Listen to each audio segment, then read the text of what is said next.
mua hai cà phê màn xả cá là không xả cho nó. Cà phê phố. Cà phê phố đi.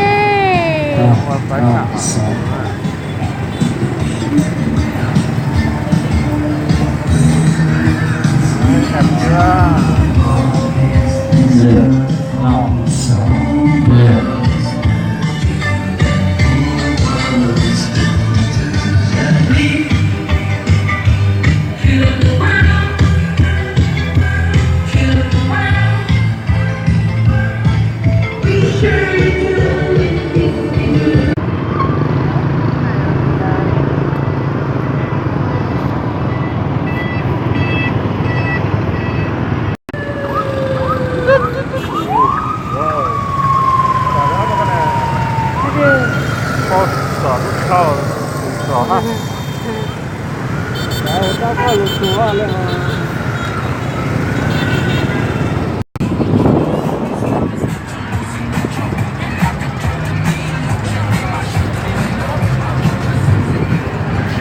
Nhà sáu kia.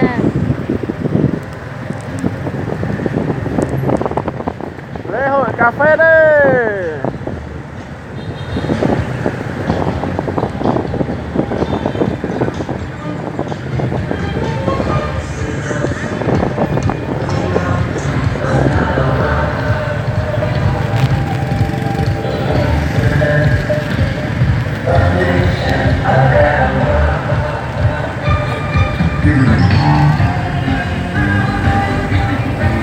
Tối nay khai mạc ở đây này.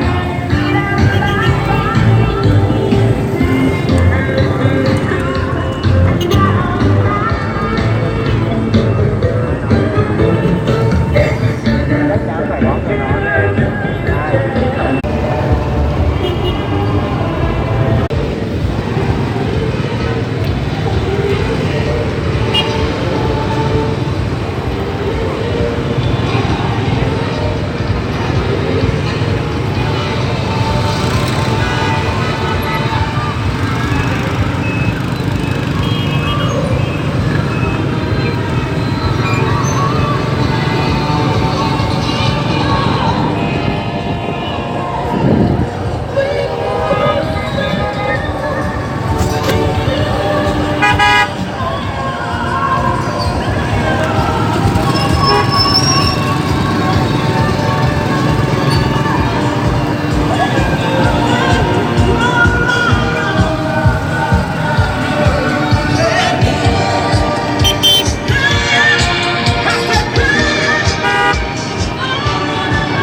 Hả?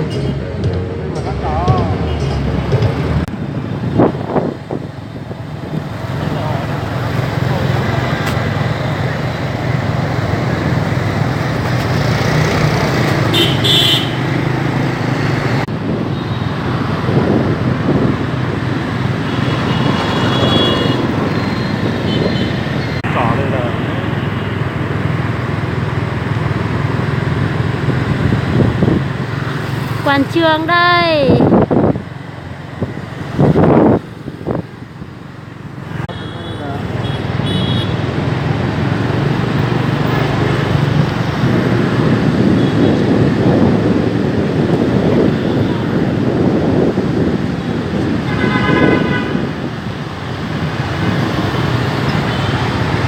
Tới rồi đó, đông lắm nè.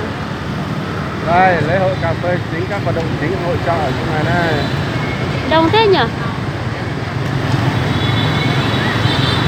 Đây.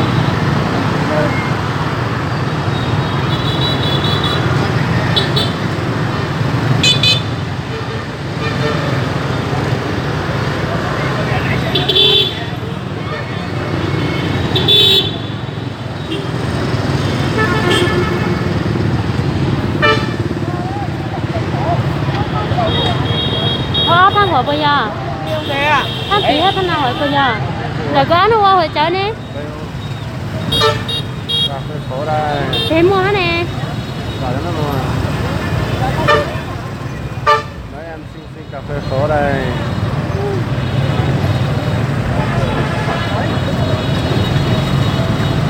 Từ ai không có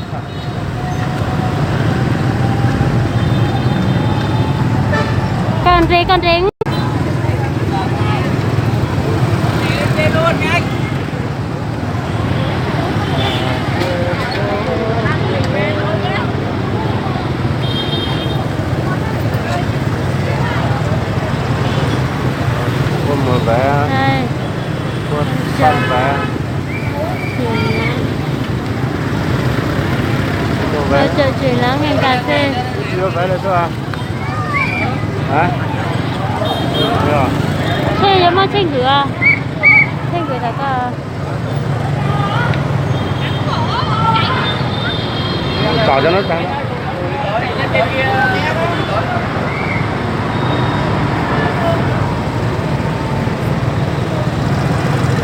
Có muối lưới cà phê chào cho nó ta giờ. Thế sao có mặt xe chơi sao tí nào lo cả? Sao sống nó nè? Cho cà phê.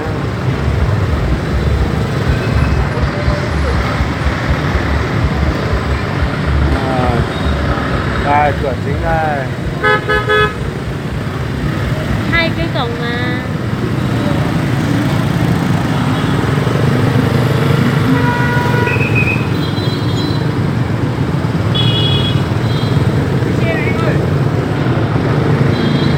Muốn nói cho tới mà. Tao về mà.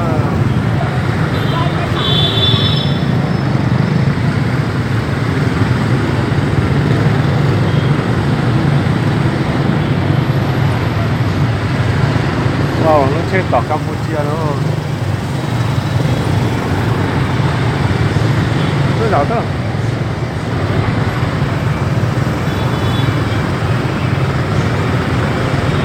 Làm xe Campuchia chứ.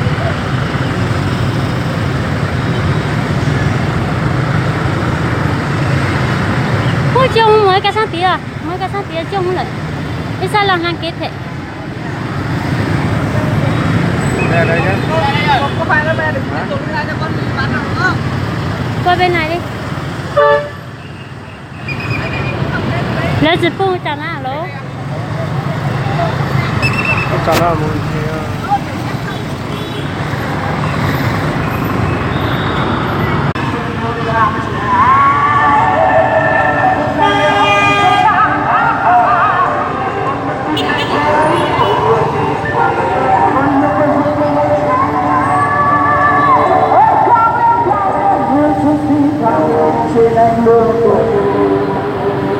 Cái cảnh đẹp chưa?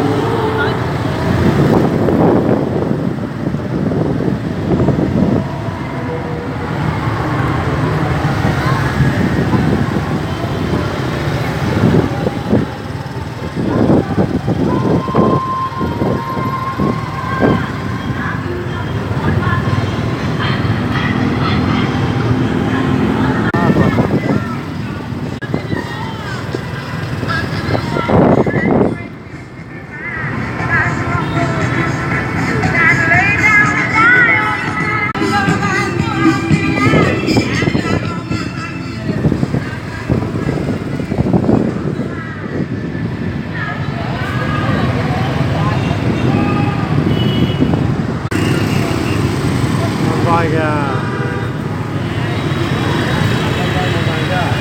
Rồi.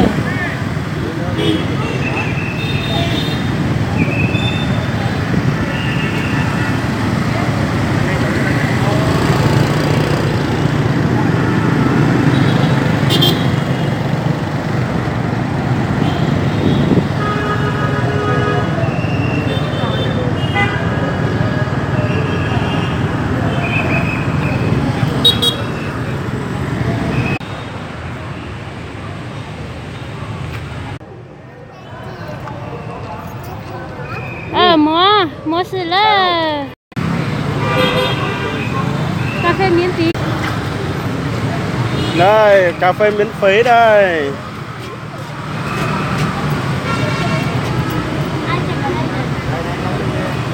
Đó, em lấy đi. À rồi, cảm ơn anh. Cà phê phố đây. Đây không phải cà Trung Nguyên. Cà phê Trung Nguyên.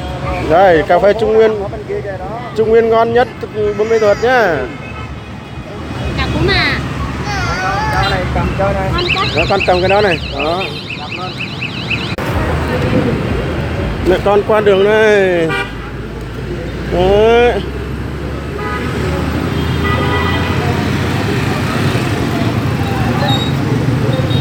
Cha đây.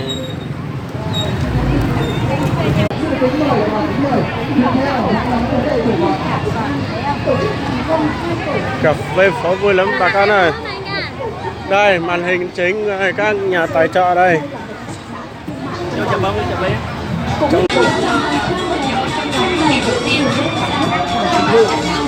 Địa bàn trải dài tại tỉnh theo dõi thị trường có đặc biệt là người đồng bào dân tộc thiểu số. Đây cà phê đây. Họ nói là phải cho cà phê nữa. Nó có là cà phê nữa cái gì á? Nó có là cà phê nho lê pê canti Đắk Lắk. Nhưng mà thì nó có là cà phê nữa. Lúc này là lúc lô tuần trong cà phê lô sao nữa. Nó của cho là tôi muốn gì say cà lễ hội cà phê này. Lễ hội cà phê đó. Luôn công trình cà phê nho bây sống mới giờ nho cho Pekante nho cho Tây Nguyên á lô cha chỉ trên mà cho lô thành phố Buôn Mê Thuột tỉnh Đắk Lắk nè mà khoa thông can đầu tuổi sai nè cái này là tên máy cà phê số này to lúa cà phê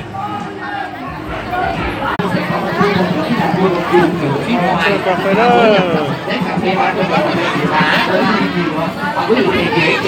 con xin một túi đây đây này đây cho em xin cái anh ơi đây em bé ra ngoài đây lấy đó đúng rồi ở đây cảm ơn muốn tháo nó cho mình ai rồi chúng tôi nó to này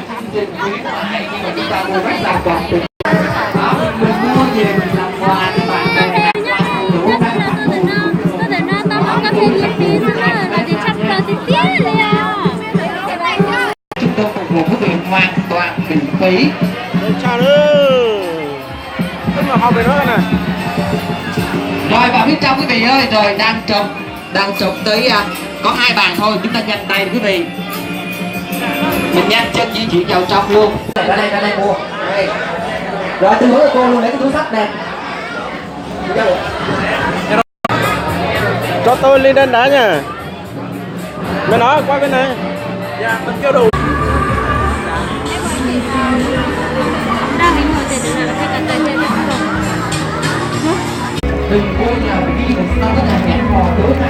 cái nó khó dùng chập lần đấy nó một châu sư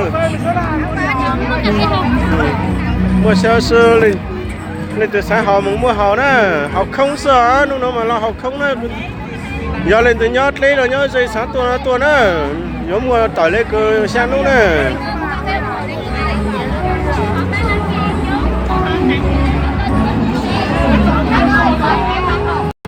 tôi cứ tưởng thành con chúa thông can tụ lo trong chập rồi giờ phải cho Hải Ninh ở đây nữa nó nè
Và kính thưa quý vị lưu ý là chương trình dùng thử Nescafe là hoàn toàn miễn phí, cho nên quý vị đừng ngại ngùng vì cả cứ mạnh dạn di chuyển vào bên trong.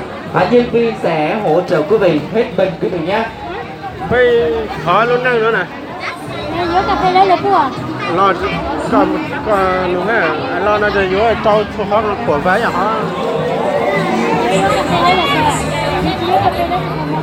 mà thế à Và quý vị cũng đừng quên là sau khi chúng ta cùng thưởng một ly cà phê Nescafe sau đó chúng ta cảm giác được là chúng ta hợp với dòng sản phẩm nào, chúng ta cảm giác được rằng chúng ta mong muốn sử dụng những sản phẩm này thì chúng tôi còn mang đến cho quý vị một chương trình khuyến mãi để đưa các sản phẩm của Nescafe gần hơn đến với người tiêu dùng.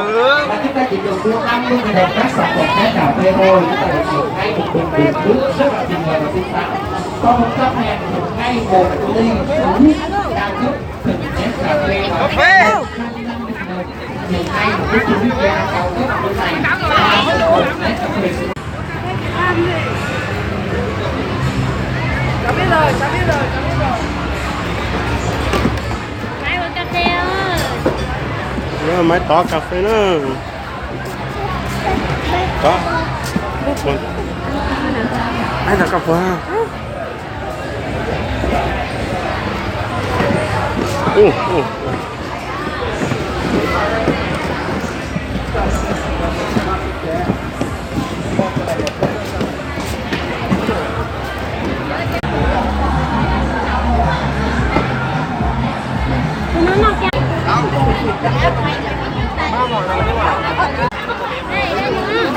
tổng rồi đó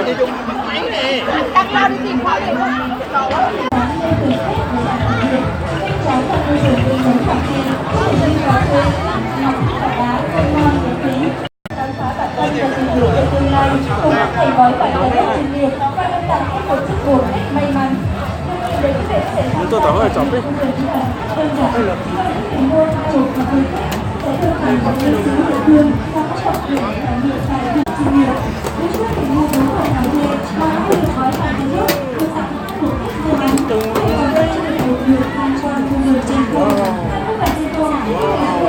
Rượu cần đây, rượu cần.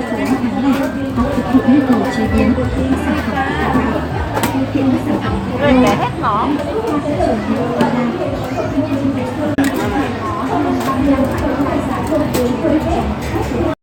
vai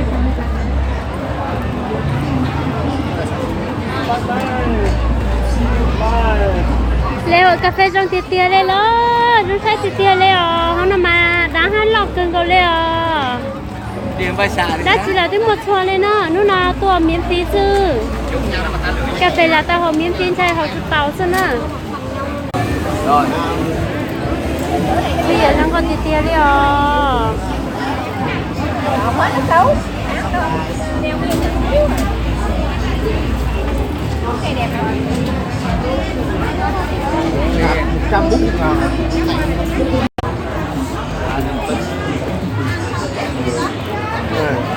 còn cho nó này Không phải đâu. có tần sư nó này Cho nên Con này cái nó giống cao su. có chứ Có bộ giấy giả tặng của. có chỗ sao rồi này Nó gì sao?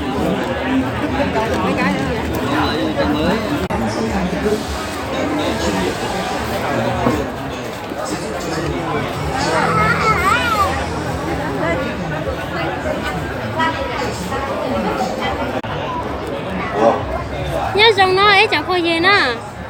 Lúc nào cũng nhớ cho mẹ muốn chi lúc lễ hội cà phê nhớ chỗ họ luôn thành phố của mẹ thuật Đà Nẵng nó rồi.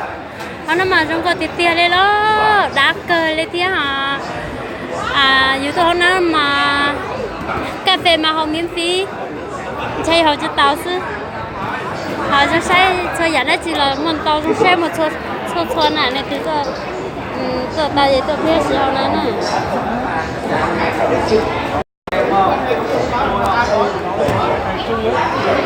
hơi xấu rồi chưa gắn được nha.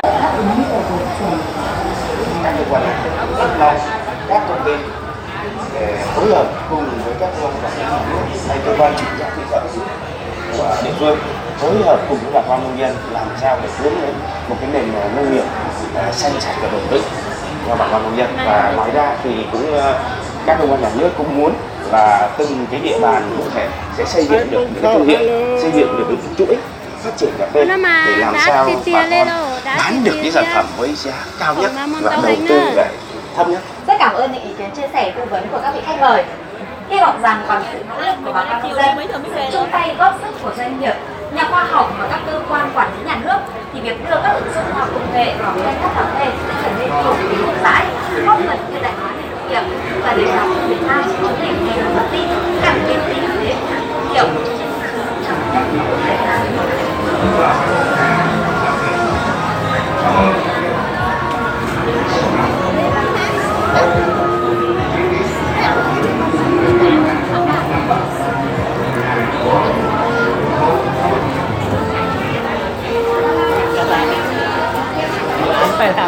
Công ty cổ phần phân bón tại 316 Nguyễn Chí Thành, thành phố Buôn Mê Thuột. Nhân dịp khai trương, công ty đã triển khai chương trình hỗ trợ nông dân đổi nông sản lấy phân bón của công ty để có cơ hội làm kinh doanh thu nhập cao ổn định. Tại nãy giờ khó trong tại mua lớn á.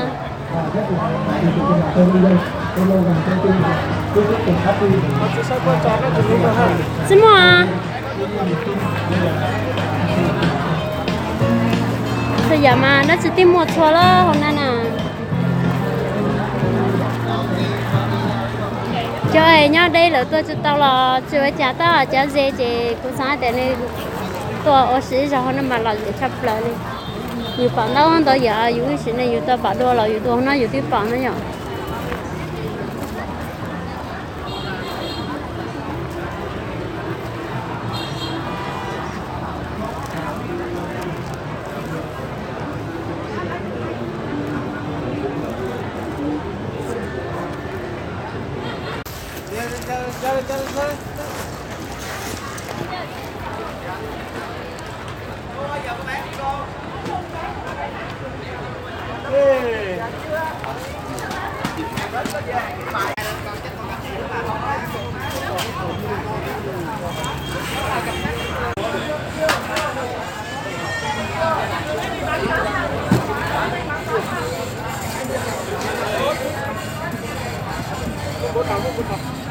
Xin mời quý bà con đến với gian hàng của công ty 3F2 Tech để tham gia cùng cỏ xanh ạ. Các cái chương trình mini game rất là hấp dẫn và sẽ có những quà tặng hấp dẫn dành cho các quý vị đến ghé thăm với gian hàng. Trên này là chị Duyên Tông nè. Duyên Tông đó chỉ là cái món á. Nước là Duyên Chín Tông. Duyên Chín Tông đó chỉ là cái món á. Trên này là duyên cà phê nữa rồi. Trên này duyên cà phê rồi. Trên này là duyên chín lửa. Trên này là cà phê xanh luôn này. cái này là của mít này. À đâu của bơ. Cà phê ha. Có cái ổ ở đây đó chứ. Trên nó. Cái cà cú bao nữa. Trên này là bơ. Trên này là cái này là cái gì nhỉ? Sầu riêng. Sầu riêng. Sầu riêng này. Cái nào phải cho nữa. Phải cho nè, tiêu nữa nhỉ? 30.000. Cái này là bơ này. Mới thử rồi.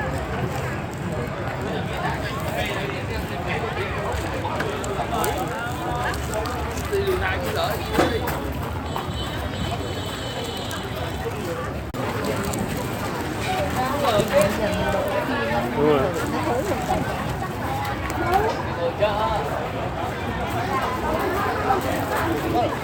Có đi được không? Bạn đi lên đây. Kiếm chỗ ăn ở đây thằng luôn. Hỏi nhỏ.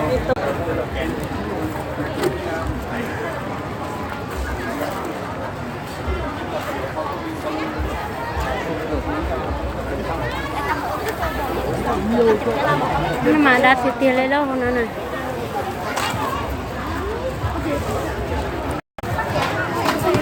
Có cà phê miễn phí nữa.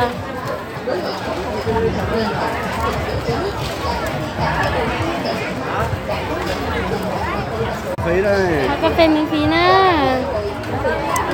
Coca, mi tu cà phê Coca. Coca. Nói bà sao? Ăn thịt tiền lên luôn. Ăn cười đi. Rồi.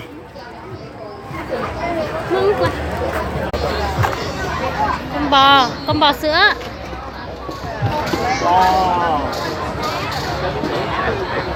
ไม่ใช่กะโฮจ่าปะก้าชัวร์เลย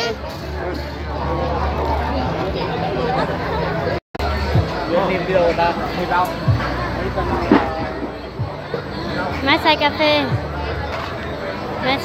เลยนะล่ะหยอ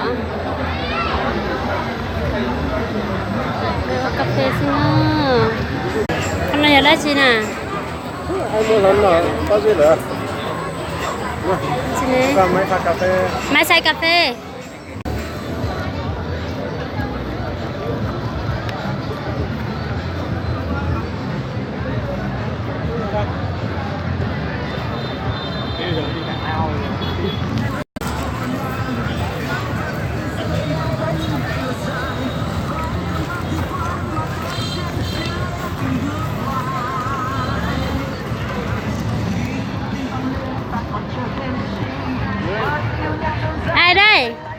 ai đây Này, em bé đây. Em bé này. em bé Chi.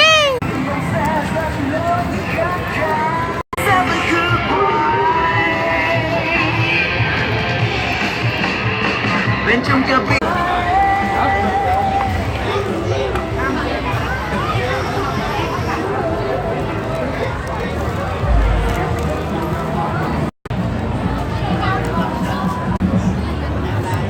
mất đó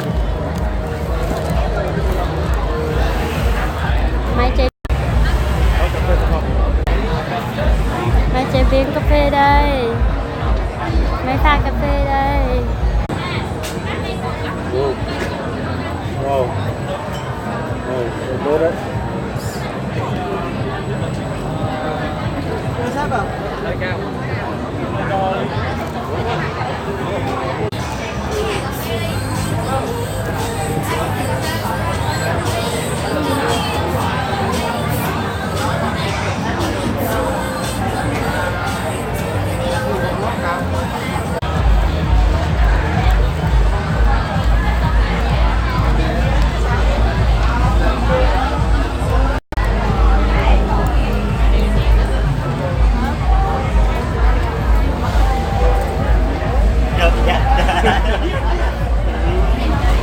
Mà cái ô tô kiểu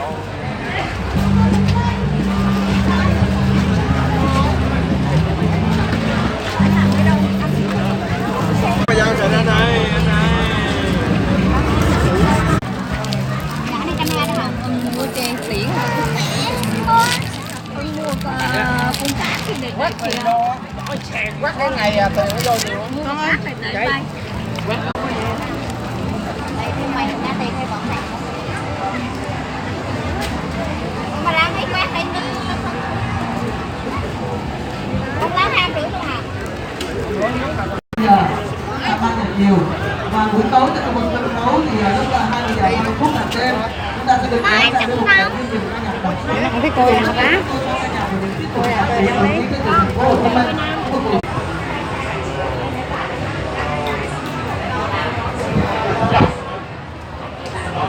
Ngồi đây cái này cũng phải được mua Mấy chục triệu mà. Cái kiểu là về rồi bắt đầu nó đẹp là ý là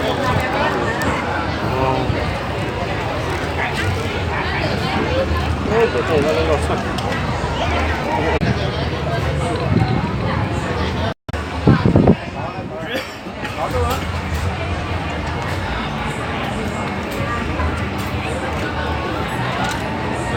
Đó.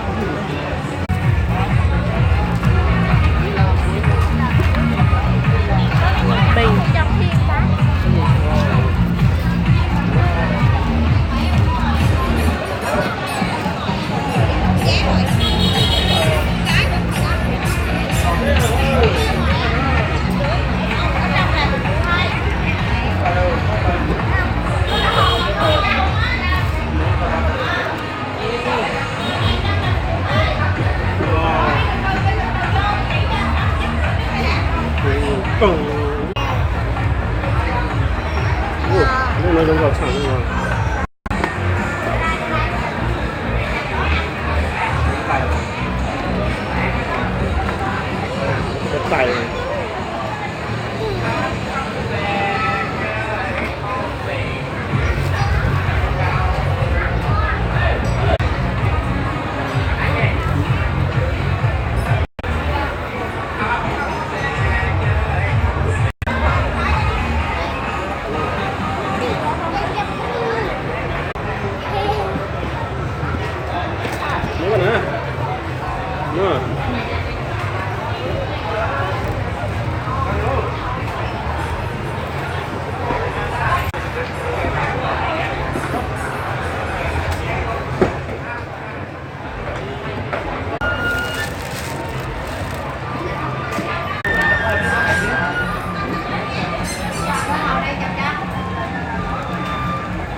cho nên tao không có hình đâu.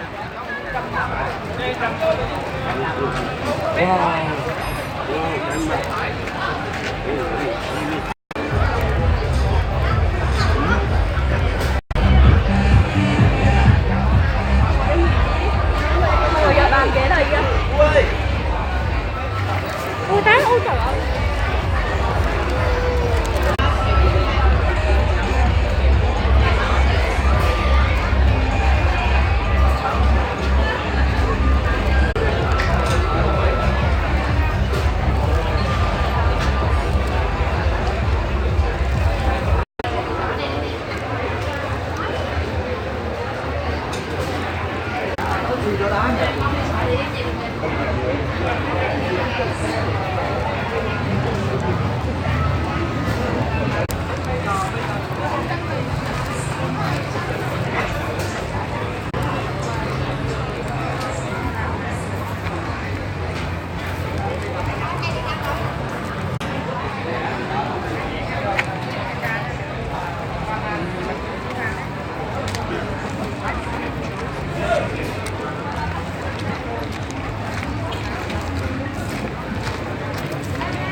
cung cấp những sản phẩm bia chất lượng hàng đầu cho thị trường các tỉnh từ Thanh Hóa và Huế.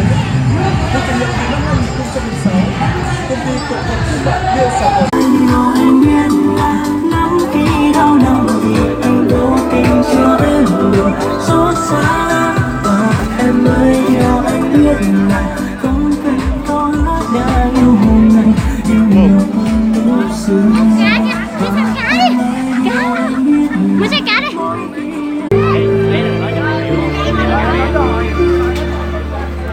Có lẽ anh không hề muốn những chuyện tình yêu chúng ta đang có những giây phút cho tặng ai.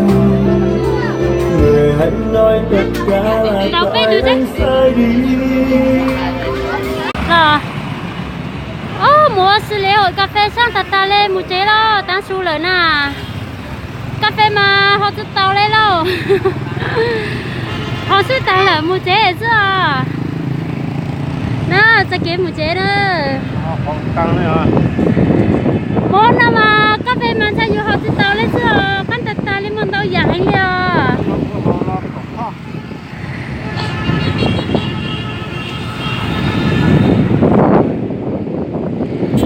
Làm cà phê đây.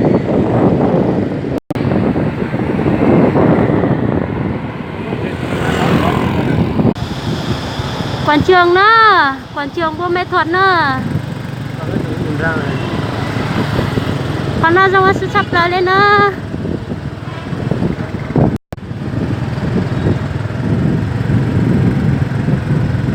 Thần có lục sản ra nữa. Chẳng có lỡ đến gì nhỉ? Đón tù có khai mạc của nó mà nó bây giờ? Là mà nó biết tụi nó xin á.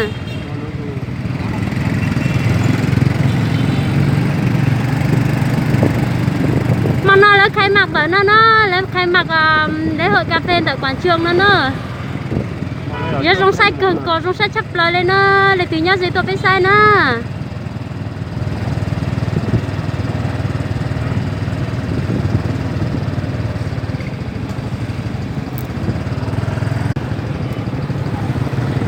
lu sân khấu lọc tiệt tiệt lên lo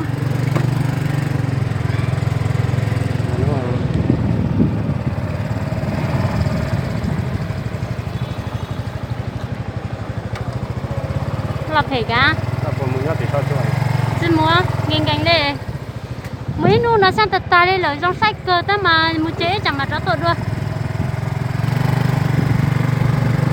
ý chẳng mà trong sách cơ nó là vì nhớ dễ tôi biết sai rồi nó là dễ cơ lên cho nó một chế nó xuống cho lấy chẳng mà nó tôi xin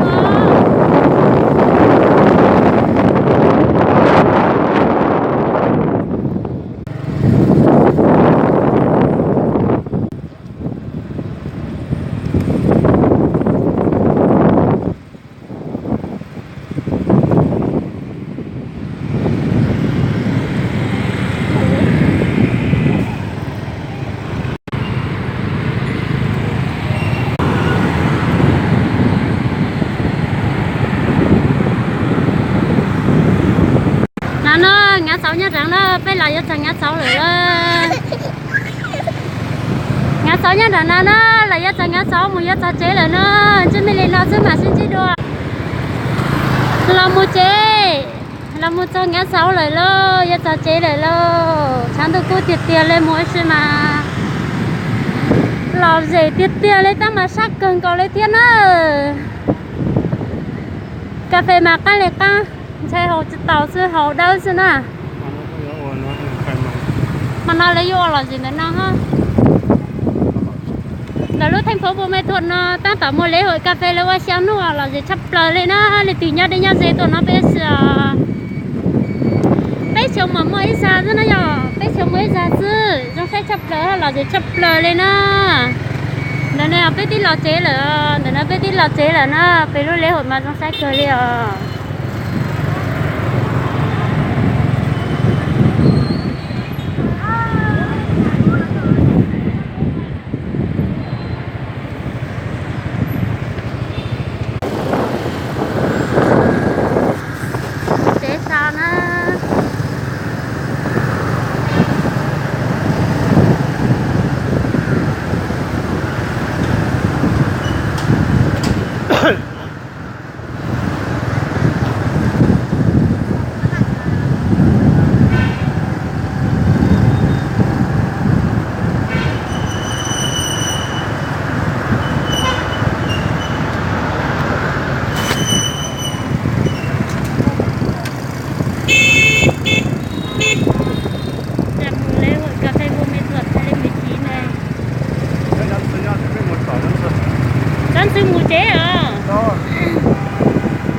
không đi nữa anh tham quan một vòng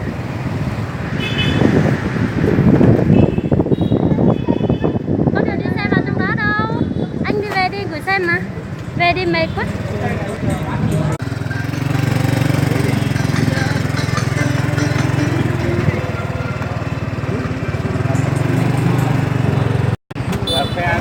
bảo tàng